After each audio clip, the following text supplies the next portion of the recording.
السلام عليكم ورحمة الله وبركاته. انسي كل الحلو اللي أكلتيه قبل كده واللي عملناه كمان، وعيشي بقى معايا اللحظة دي عشان هنعمل حلو هيخليكي تنسي الدنيا، تنسي الناس، وهتنسي العالم اللي انتي عايشة فيه كمان. أيوة، هو ده حرفيا كده. عشان تاخدي قطعة منها تدوب في بقك، تديكي إحساس تاني خالص، وهتنقلك في حتة تانية برضو من السعادة. وعشان تخرجي تاكلي قطعة منها برا هتكلفك الشيء الفلاني، هتدفعي فيها مبلغ وقدره. انتي بإيدك تعمليها في البيت، ممكن تكلفيها فوق 200 جنيه، وممكن تكلفيها 50 جنيه بس، وممكن تلاقيها تقيلة ودسمة، وممكن تكون خفيفة وطلايت خالص زي ما هنعملها النهاردة. تعالي بقى معايا النهاردة نعلمك الأسرار والتركات بتاعتها.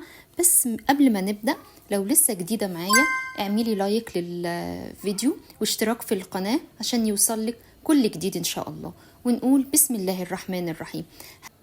الطبقة الأولى عبارة عن بسكوت، أي بسكوت سادة.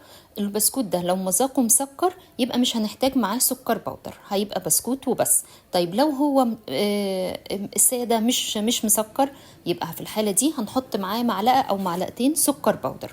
أنا البسكوت اللي معايا هنا كان مذاقه حلو ومسكر، فما احتاجش حاجة غير ان احنا هنفرمه كويس قوي وهنضربه جامد قوي في الكبة. وزي ما قلنا لو عندك كبة هتعملي فيها، ما عندكيش او مش متوفرة اعمليه في الهون، اعمليه في كيس بلاستيك، اعمليه في الهون، اي طريقة. اهم حاجة ان احنا ننعمه قوي، لازم يكون ناعم قوي عشان يدينا القوام الحلو بتاعه، وعشان يكون مذاق الصينية زي السحاب بالظبط.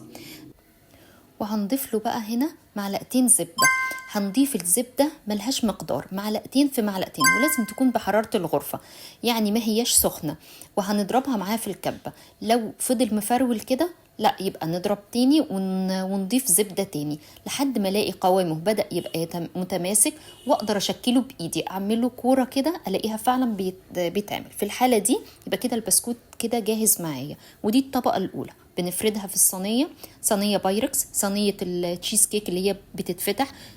مش هتفرق الصينية، بس اهم حاجة ان احنا الفرم الجامد، وان احنا نضغطه كويس قوي بسباتولا بايدينا حتى في الصينية، ويكون سمك البسكوت حوالي سنتي لسنتي ونص. في الحالة دي بقى بنركنه على جنب او بنحطه في التلاجة، وبنغير سكينة الكبة. مش بقولك احنا هنوفر وقت ومواعين وهنوفر فلوس كمان.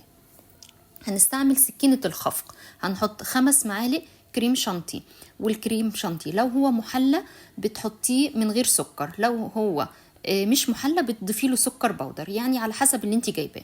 وهنضربه بلبن او بميه، بس لازم تكون ساقعه قوي، ويفضل لو فيها كمان تلج عشان يبقى القوام بتاعه متماسك وحلو. انا هنا ضربته بشويه لبن. وهنضيف دلوقتي علبة زبادي، برضو الزبادي زي ما انت عاوزة، اي نوع متوفر عندك. انا هنا ضفت له معلقتين سكر عادي خالص، سكر بودر مفيش مشكلة. طيب ازاي نخليها بقى لايت وخفيفة من غير جبنة كريمي ولا لبنة ولا الكلام ده كله؟ حطي جبنة قريش، يا سلام على طعامتها وعلى خفة الصينية. بس أهم حاجة تخلي بالك منها إن الجبنة القريش تكون دلعة، ولو هي عندك مش دلعة انقعيها في مية طول الليل، واصبحي الصبح اعملي بيها، هتلاقيها نزلت كل الملح اللي فيها وبقت حلوة قوي. طيب كل المكونات دي هتتماسك بإيه؟ بمعلقة جيلاتين صغيرة مع معلقة مية دافية. اضربيها كويس بره الكبة، وبعدين حطيها على الميكس بتاعنا واضربي شوية كمان. هتلاقي احلى قوام بقى متماسك وبقى جميل. ما تقلقيش منه، هو شبه سائل دلوقتي بس لما بتجمد بتبقى حاجة تانية. هنجيب بقى الصينية من التلاجة بتاعة البسكوت، وهنضيف عليها الميكس الحلو بتاعنا على الصينية. بيكون طبعا سمك الكريمة دي او سمك الميكس ده اكبر من سمك البسكوت.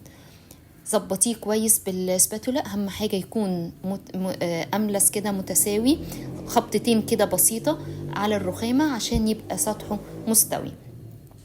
دلعيه بقى من فوق، ممكن جيلي فراولة مثلا تحطيه عليه يديله طبقة لونها أحمر، ممكن صوص شوكولاتة زي ما أنا عملت دلوقتي عليها شوية شوكولات شيبس. تاكليها كده بس بمجرد البسكوت والميكس، هي مش محتاجة اي حاجة، هي عاملة زي السحاب، بتاكلي حاجة بتديكي سعادة وطاقة ايجابية طول اليوم. وزي ما شفتي ان الصرف كله على الطبقة التانية، يعني عايزة تحطي زبادي، عايزة تحطي حتى قشطة، عايزة تحطي كريمة، اللي عندك ما توقفيش.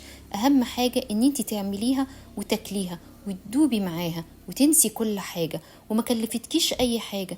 شفتي بقى، طلعت خفيفة زي ما قلتلك على المعدة، خفيفة على الايد، ما عملناش مواعين كتير، خفيفة على الجيب، بس قريبة لقلبنا. بس خلي بالك ان انت بعد ما تعمليها لازم تسيبيها في التلاجة على الاقل 6 ساعات، ولو ليلة كاملة تبقى احلى واحلى كمان. هتلاقي الخرطة كلها متماسكة مع بعضها ومفيش فيها اي فرولة ولا اي حاجة خالص.